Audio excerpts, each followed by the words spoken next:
All right, the Nita Mukesh Ambani Cultural Center presents A Story That Refused to Die. It's a documentary screening on the journey of the film Pan Singh Tomar. It's directed by Ranjita Kaur, and right after the screening of the documentary, there will be a wonderful conversation curated by Saurabh Dwivedi. He is the moderator, and it will have Tigmanshu Dhulia and Vishal Bhardwaj in conversation with Saurabh. And then, of course, finally, there will be a music performance by Mehfil-e-Zor and a Nusrat Fateh Ali Khan special. This is happening at the Studio Theatre, 29th of April.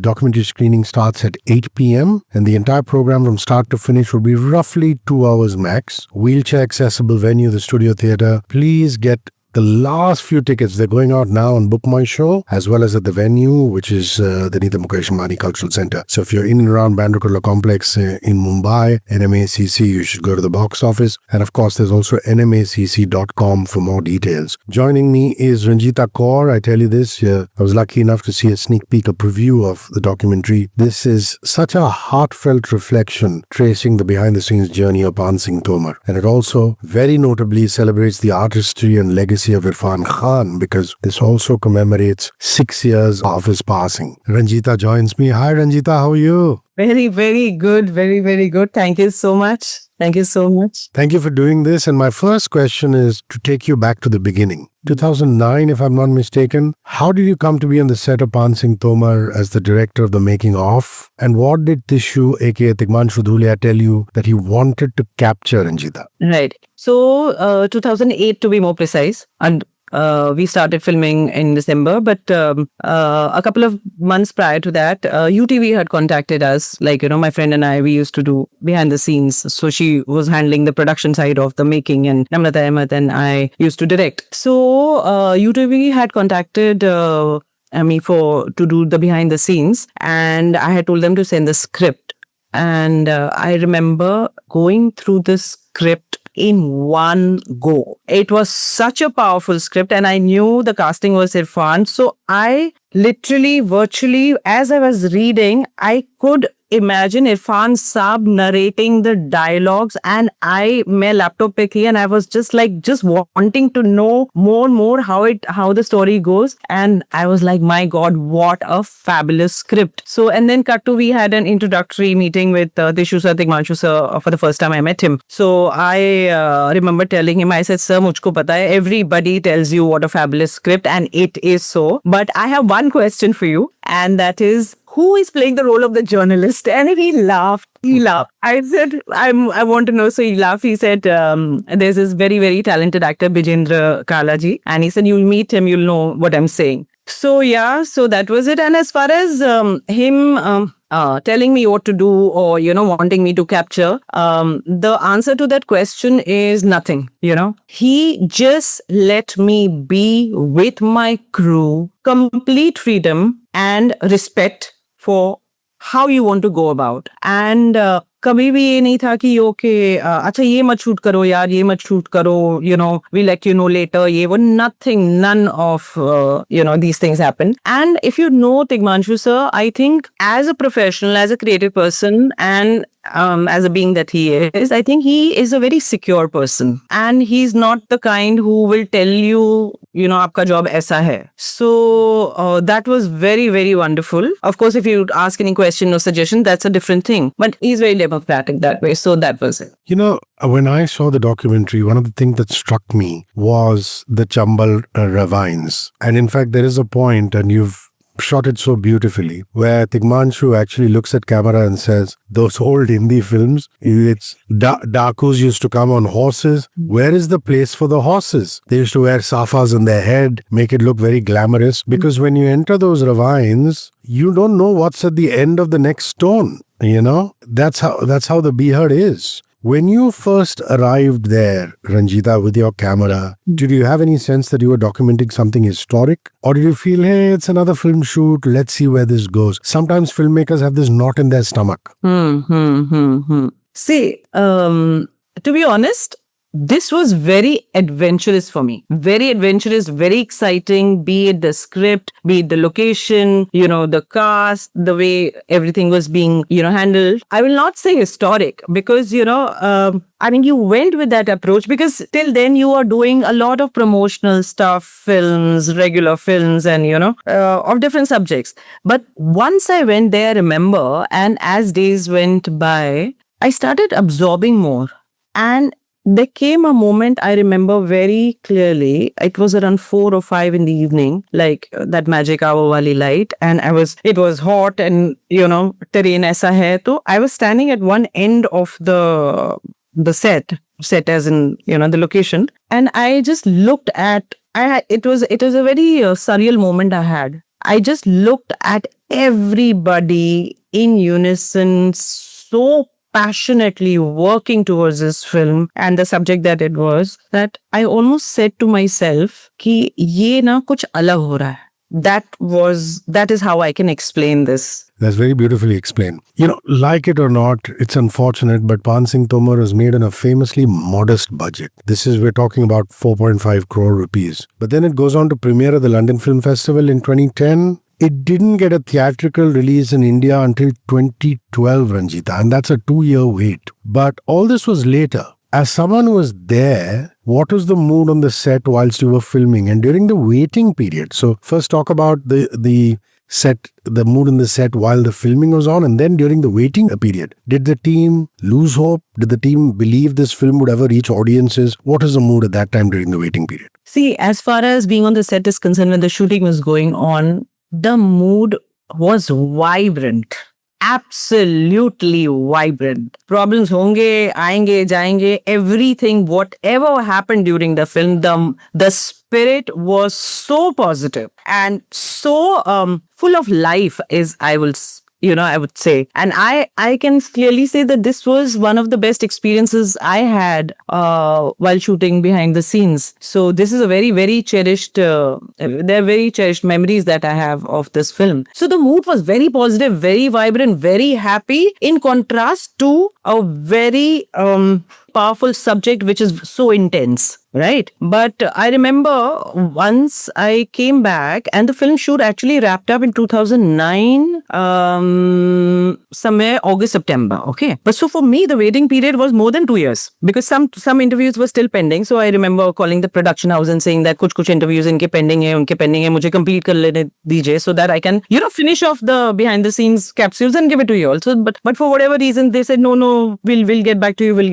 and all that. So for me, a part of the shooting is done from my side and a part is still left, so I can't even edit it. It's incomplete, right? Technically speaking. So that is my side of the story. So in between, I kept meeting Tishu sir or the EP Ajay Rai and other people associated with it. And every time I would ask, anybody who's part of Pan Singh ki kab release ho rahi hai, तो the answer would be, yaar pata nahi, सच में पता नहीं है. ऐसे कुछ तो होगा, बोलता कुछ नहीं पता. So there was a huge draw from that spirit to what I experienced talking to everyone individually at various points in time. And we are talking about a period of 3 years for me. And I think the edit was completed in 2010. So that's how the festival mein gayi thi. So there was a sense of disappointment. There was a sense of helplessness which I felt, and yet hoping कि ये हो जाए. So yeah, that's what it was. Well, I wish I told you when I met you in person, but der aaye durust aaye. The title of your documentary is just so lovely. I mean, the documentary itself is lovely, but the title, A Story That Refused to Die, is very evocative, Ranjita. To me, it works on 3 levels. I mean, there's Pan Singh Tomar story, there's Irfan's legacy, and the story of the footage itself. So again, it's a 2-part question. The first one is title, how you fixed on that, many discussions, or did you go with, iteration number 1 or 2? And then the journey of these tapes. I mean, 14 years, damaged reels, nearly lost footage. Walk us through that. So first the title and then the journey of the tapes. Okay. So as far as the title is concerned, there were no discussions. There were no suggestions. There were none whatsoever. I was absolutely very clear that this is going to be the title because I have seen the journey, that is one. But secondly, and I will very honestly say, say that this title was inspired from Irfan ji, Irfan Khan Sahab, whose interview I did. And in his interview, when he's explaining, his point of view about the film, he used this line where he said that it was not ready to die down. And my thought process about how I viewed the film and these words came from him. So I will credit the title of the documentary to Irfan Sahab. So it was clearly inspired, keeping the journey in mind and what Irfan Sahab said. So that is there. So, and as far as the tapes, ruined tapes and all is concerned, I sometimes laugh and I tell my friends that if somebody wakes me up in the middle of the night and just presses a button and says that, "Batao kya hua tha?" So I said, I'll just start without even opening my eyes because it's part of my system. I lived through that. So as I was supposed to be doing the behind the scenes in terms of capsules, etc. and all that. So 2009, there is no way forward. Everybody is on hold. So I handed over the tapes to the EP of the making of 2010, 2011, 2012. I get a call saying that, "Arey, acha, remember that film Pan Singh Thoomar?" I said, "Yeah." "Well, it's releasing." I said, "When?" "This Friday." So I laughed and laughed and laughed because, they also knew how much I had chased them for this. Because I wanted to edit the documentary. The capsules at that point in time. So I was like, "Arey yaar, I wanted to edit." He said, "No, don't worry. We'll do the promotional bit. You just send the tapes." So the tapes were sent and I was on a different project on my way to Delhi, I think, at Bombay Airport or Delhi Airport. So, and then I kept waiting. Okay, I'm looking forward, you've done some work and what bits will come because I knew by heart what all I had shot. So, okay, I said, okay, the interview will come now. They may do this, they may do that. And nothing came. So after I think 15, 20 days, whenever I came back and I asked them, I said, "What happened? Why didn't you all put any, those promotional bits?" He's saying, "Arey, you didn't know all the tapes were ruined." So I said, "Ruin? What do you mean by ruin?" He said, "Sab kharab ho gaya." I said, "No, did you all check?" Well, we sat with the editor and every tape is pixelated. So they were like cut, those boxes coming. And I was like, "What are you saying? What are you saying?" I couldn't believe my ears. I said, I was just heartbroken, period, So I was like, "Theek hai, to aisa hua hai." But then I was like, okay, the film got released in the way it did and it stood at its, on its own merit. And that was very, very heartening. And then after 8 or 9 months, because I used to do a lot of these behind the scenes of ye bhi project saath mein chal raha hai, wo bhi project saath mein chal raha hai. So then, you hire a studio, you hire an editor, an assistant, in that stipulated budget, etc. And then after 8, 9 months, I was going through something and I found a hard drive and in that I found Pan Singh Tomar folder. You won't believe my reaction at that point in time.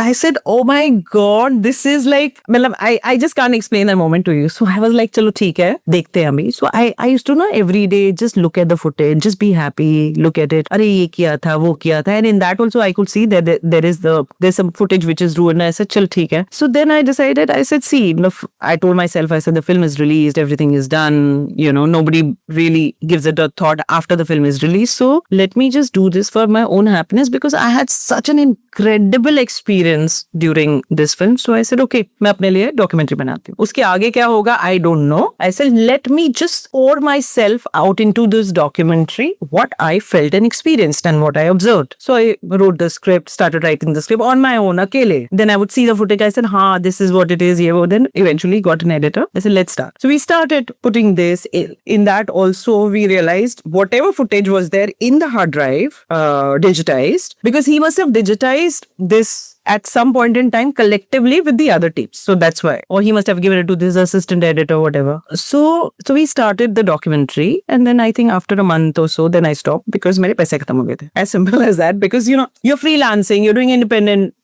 work. So I said, okay, I'll get back to this when I can and I can afford it. And cut to again on the sets of Bullet Raja, we were shooting, I was doing behind the scenes and the announcement came that Pan Singh Tomar, the film, has been awarded a national award as Best Feature Film. And Irfan Khan Sahab has been awarded the Best Actor. There was celebration on the set. Manju Dhulia, obviously, the entire unit, at that point in time, Saif Ali Khan was shooting, Sonakshi was there, I think, and everybody was so so happy about this. So at that point in time, then Tishu asked me, say, "अरे तो एक documentary बना रही थी, इस पे क्या हुआ? ऐसे सब पैसे खत्म हो गए." And I stopped. So he laughed. He said, "नहीं नहीं तुम करो, मैं complete करता हूँ. I'll get it done." So that's how we got this documentary going. I made the first cut, everything. I don't know how much time you have actually, with this interview. So because this is such a long story, इस पे खुद पे एक documentary बनी. No, I have all the time. It's Right. lovely. It's a fascinating story. It really is. Because it is true. This is Yeah, it is the truth, yeah. There's nothing to hide in this. So I made the cut, and we just saw it in the office, showed it to Tishu sir, to even his daughter Jansi. She was very little at that one time, but even she had tears in eyes. And Tishu sir saw it much later. Again, I was traveling, so he called me and he said, "Ranjita, he just congratulated me and he told me you've done such a wonderful job," that he too got emotional. Chalo, abhi iska kuch karte hain, Said yes. So the idea was to come out with a coffee table book and put the DVD there, because it will be a nice, and because he also wanted to do something he wanted to archive something about the film. You won't believe. There was now while I'm talking to you, I realize there was a photographer on the set. Ketan, his name was. He was doing behind the scene stills, and you know what? After the shoot, I asked him, "ऐसे कुछ stills है, ये है, वो है." He said, "Ranjita, my hard drive crashed. The stills also of Pan Singh Tomar, Some curse. Curse. Yeah. So was that, and I handed over to the production house saying that if you all can retrieve it, please, because he was shooting there. Uska ek still bhi nahi hai. So then this idea about the coffee table book went on for quite some time. Ki haan karte hain, isko contact karte hain, usko contact. For whatever reason, it didn't happen. And months went by, and then we learned about Irfan Khan Saab's news, about him not well. Then COVID happened, then he passed away. Then again, I went back. By then, I was all alone with the documentary. Every few months, I would go check and look at the file. And before that, I finished the first cut and my one and only hard drive crashed. My project file went away. My footage went away. The sound, everything, nothing. So I was left with only one render, one baked file, like a long video. And this is it. So that file was, उसकी मैंने 5 copies बना ली. I mean, I don't know how कि इसका क्या होगा, but I said इसका backup भी ले ली, इसका भी backup, जो भी, or everything was white, only this file remained. And with that file, I approached many people. They showed a little bit of interest, but then they, very politely declined. Namrata kept going to, trying to see कि ये ले लो, show this because this is of great value. And mind you, this I felt even when Irfan ji was around. It is not, obviously it is far more valuable now, but even uski jo, what should I say, uski jo वही है value, तब भी उतनी ही थी, अब तो बहुत ज़्यादा हो गई है, right? But I had that same sentiment even then, but it never happened. So, and then a couple of years ago, there was again some talk about some screening to possibility. It didn't happen. And now finally, it is happening. So, yeah. What a journey. What is the single most important piece of footage you managed to save, and a very important piece of footage that you just had to let go? It wasn't there. So what are you missing and what have you saved? See, I'll tell you again from what I remember, recall, and see, everything was important about the film to me. Even one frame is important in that context, right? But we were glad that at least the key interviews got saved. There were some other interviews which could not be salvaged. Just a few actors were there, and a lot of moments, breathing moments in between takes were gone. So which also, add that texture, that was gone. There was an amazing rap party, okay, on the sets of Sets Neon in Roorkee, on the terrace. Or हम लोग ही थे unit, just a very it was a small unit. Irfan ji, Mahi, Teshu sir, assistant directors, everybody, technicians, all of us, एक छोटा terrace पे हम लोग ने रैप पार्टी बनाई थी और it went all till 5 in the morning because Mahi danced with each and every person from Irfan ji to the assistant director to the technicians. I mean, we are talking about that unit, That's why when I say it was one of the finest units I have worked on, it's true. So that footage went, I think there is this character Jakkar Guru. उनका कुछ और शायद मैंने कुछ bites लिए थे, वो चले गए. So think, and yes. The journalist scene, the filming the journalist scene, that also went. Let's talk about Irfan on set. You're watching him up close, Ranjita, camera rolling between takes, in moments that the world would never see at that time. What was the Irfan you captured, the one behind the performance, really like? See, what we captured or what we got to experience is you come to know the person a little more. And till then, I may have met Irfan ji on a couple of, occasions, like during work wise, but he was such an incredible being. And not, आप सिर्फ काम की ही बातें नहीं करते उनके साथ में. Like I remember wherever location was and wherever we were staying, so somebody had told us, अरे there is एक बहुत अच्छी प्यारी सी दरगाह है यहाँ पर. तो अगर we would say ना कि यहाँ पर और क्या देख सकते हैं, धौलपुर में और क्या देख सकते हैं हम लोग को, apart from, so you want to extend that. तो as a unit we went, I said चलो shift के पहले हम लोग वहाँ से होकर आएंगे. So I'm sharing that with Irfan ji. I said आपको पता है यहाँ पर दरगाह है? क्या बात कर रहे हो? बोल रहा है ऐसे दरगाह, ये फोटो है, ये है वो. So he was interested in everything, and plus such a lively person, such a warm person, very very respectful, very kind.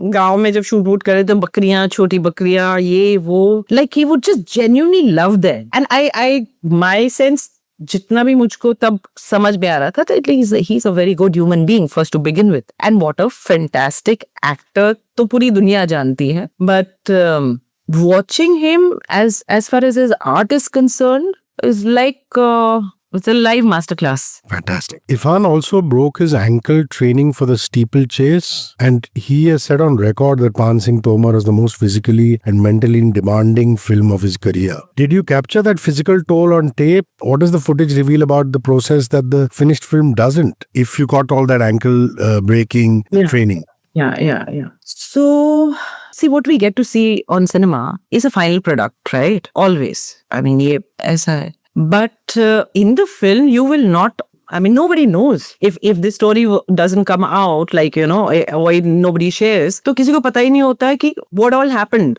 behind the scenes in that sense. And he was so much in pain that we had to stop a little extra time in terms of, patiently wait, because he couldn't walk properly. उनके साथ जो assistants होते थे, वो उनको पट्टी करके, rest लेकर, थोड़ा shoot किया, कॉट पे बैठ गए, फिर ब्रेक लिया, and he went on doing that because he was also aware that the film has a stipulated budget. You cannot disturb it too much. आप थोड़ा सा ब्रेक ले सकते हो, pauses ले सकते हो, या हल्का सा maneuver कर सकते हो, because the physical pain was very evident, and we saw that. So we saw the painkillers happening, we saw the breaks happening, we saw the limbs happening, and yet he is doing those scenes, but he continued actually, and that also aggravated, but at that point in time there was no choice.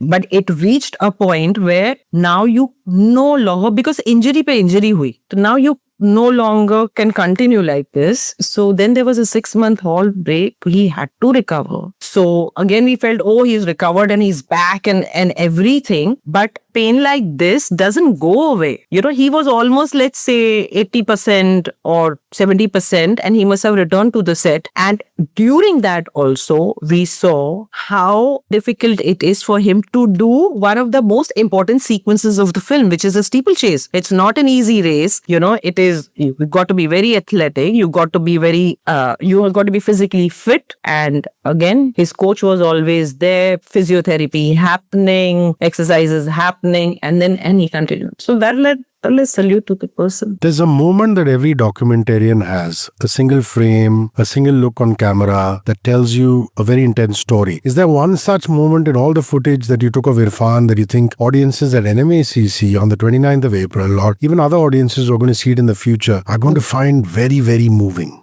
See, I'm biased. I'll say all the scenes. Okay. But no, I'm just joking. But to me, there is this, I've said this earlier perhaps, there is a scene where Irfan is meeting his son. He goes back to the army to meet his son. And that moment, the way Irfan ji has explained that, what he felt is something I will say you just watch.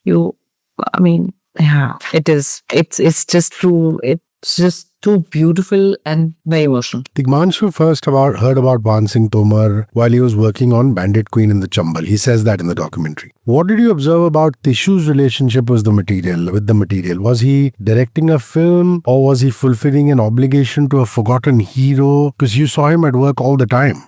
I feel you cannot make a film out of an obligation. That's my personal thing. And unless you make a film or you create art, only when you are moved or you are gripped by that subject to that extent. So from what Tishu sir had shared, he had chanced upon that article when he was an assistant, he was in his 20s. Imagine for a person to hold on to that idea, to that one little article and eventually convert, follow up with the story and all that. He held on to that for 20 years. And when I heard that itself, I kept wondering how somebody can do that, because you're also learning at that point in time, you're growing. And I feel, and somewhere his instinct was right about the story, because when he started doing his research, and he must have met so many people, which he has shared in his interviews, that jisko wo mile, everybody had only good things to say about the real life Ban Singh Tomar, the kind of a person that he was, the sensitive being that he was, and they said that whatever happened was very unfortunate because he was such a good soul. So to my opinion, when something bad happens to someone who's very good, and if you are sensitive enough, you will get affected. And probably in that sense, it must have affected Tishu sir as well. And as a filmmaker, at heart, he saw this amazing story and he decided to do that. But what is also amazing about this is he was so true to the story. You ask him about the relation that he had with his subject in that sense. He ensured that he remains true to that story. Now, whatever it calls for, which means he went against all norms. There's no song in the film. There's no Bollywood drama in the film. Even the dialect is very unusual for, Hindi going audiences. But he went ahead with that risk because he believed it. So that is how I would the Irfan Tigmanshu collaboration is one of Hindi cinema's greatest creative partnerships. You see Hasil, Charas, Ban Singh Tomar, Sai Biwi Gangster Returns, and you, Ranjita, got a vantage point on set and you got an exclusive behind the scenes peek into this amazing partnership. What made it work? What could Tigmanshu ask Irfan that no other director could? What he could get out of Irfan that no other director could? See, I feel this question, Tishu sir is the best person to answer this, because you can only observe that much. Because this was a very special connection that they had. Everybody, knows. And I happen to experience a part of it. So I can't be an authority in that sense. But in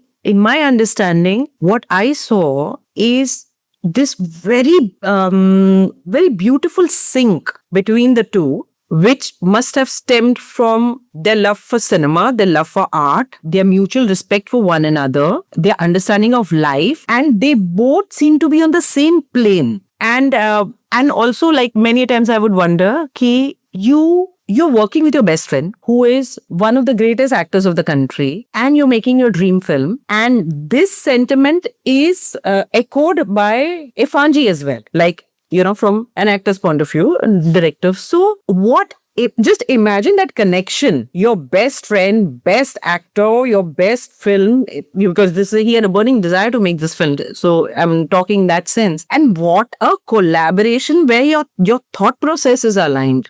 Constantly they would be sitting and discussing, and he would you would see Tikban thoda distant pe. He's saying something. Obviously, you're not going that close, and Irfan ji is intently listening, and vice versa. So there was this amazing sync, which I think it's a very rare phenomena, and very blessed also. It's lovely that right after the documentary screening at the NMICC, Tigmanshu and Vishal Bhardwaj are going to be in conversation. Vishal again, Maqbool, Saath Khoon Maaf, Talwar, these are amazing collaborations with Irfan. You must be looking forward to it. What do you hope emerges from that conversation? And looking forward to these two great men talking. The way I look at it is, of course, it's very, very special, and I'm genuinely very, very happy. And I just want to, see this happen, both of them, I mean, it's happened early also, but to see these acclaimed filmmakers, in one frame is just fantastic. But I feel as far as, when we talk about greats and legends, I feel हम लोग जितना बात करें ना वो कम है. So I think with Irfan ji, we should continue celebrating his work. Yeah. And I would just like to add one thing, which probably when you were talking about Irfan ji is, capturing him, on this thing, is that when you watch him, you forget what you're doing. And that has happened. And there was, I'll just mention one scene is there was a rehearsal going on. He was rehearsing his dialogues with his coach, and it was a rehearsal, and in the documentary it is there, and he's just rehearsing the dialogues, and while he's rehearsing, he's rolling a cigarette. You look at the power, the intensity he has put into it, and tell me if that's not a take. That is Irfan, I feel. I wonder if Babil and Sutapa have been involved in some way. Have they seen the documentary? Have they liked it? What has the experience been like for them? Have they conveyed what they're looking forward to? Tishu sir was involved in this documentary, as I mentioned earlier. And Sutapa ma'am has seen the documentary. It was a very personal, private viewing. And Babil has not seen it. Ayan has not seen it. And we've been told that they will be there. So that is going to make it even more special. Like Sutapa ma'am will be there, Babil, Ayan. So yeah. Lovely. Ranjita, if a young filmmaker listening to us right now is sitting on footage that they shot years ago, something they've given up on, what does a story that refused to die say to them? What did 14 years of refusing to let this story die teach you, and something you'd like to share? See, I feel belief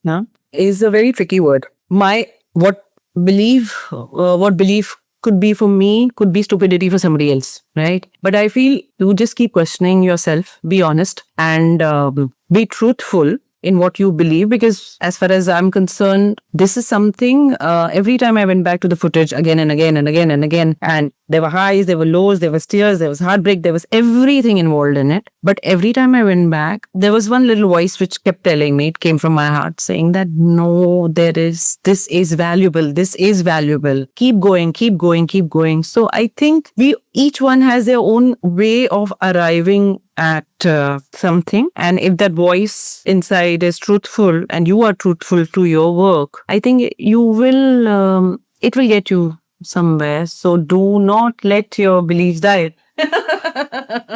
So what are your future plans with this documentary? Are you going to travel with it for more private and public screenings, film festival screenings, film festival entries perhaps? Yes, definitely. So it is post this that this film will have a life. So whichever way it takes, whichever path it leads to, I just want cinema lovers to watch this, and Irfan ji's lovers. Do you have people to thank that you'd like to thank before we say bye to you? Yes, I have a long list. See, अब हर एक का नाम नहीं ले सकती हूँ, because हर एक शख्स जिसने इस फिल्म पे काम किया है, help की है, my entire team, every department, every person, because you can't make a film by yourself. That's why it's called a unit, right? So I genuinely mean it. I want to thank each and every person who has even touched this film in that sense. So, and Tishu sir for not just enabling me to make this documentary, but for making Pansing Tomar, to Irfan sir for being the way he was, to NMACC, they Nitya Mukesh Ambani ji, because she's been so lovely to host this, the entire team, NMACC team, and also Namita Ahmed, my EP of the film, who was there at every step of the way, and also Mr. Firoz Abbas Khan for steering this forward. There you have it, a story that refused to die, a documentary screening on the journey of the film Pansing Tomar. It's directed by Ranjita Kaur, and right after the screening, there's going to be a discussion. Tigmanshu Dhulia and Vishal Bhardwaj, the directors, in conversation with Saurabh Dwivedi, a music performance by Mehfil-e-Zor, a Nusrat Fateh Ali Khan Saab special. It's the Studio Theatre, April 29th, 8 p.m. Tickets are live now at Book My Show at nmacc.com as well as at the venue. Very few tickets left, so please rush. Ranjita, thank you for your time. I really appreciate it. This is wonderful. Thank you, thank you, thank you.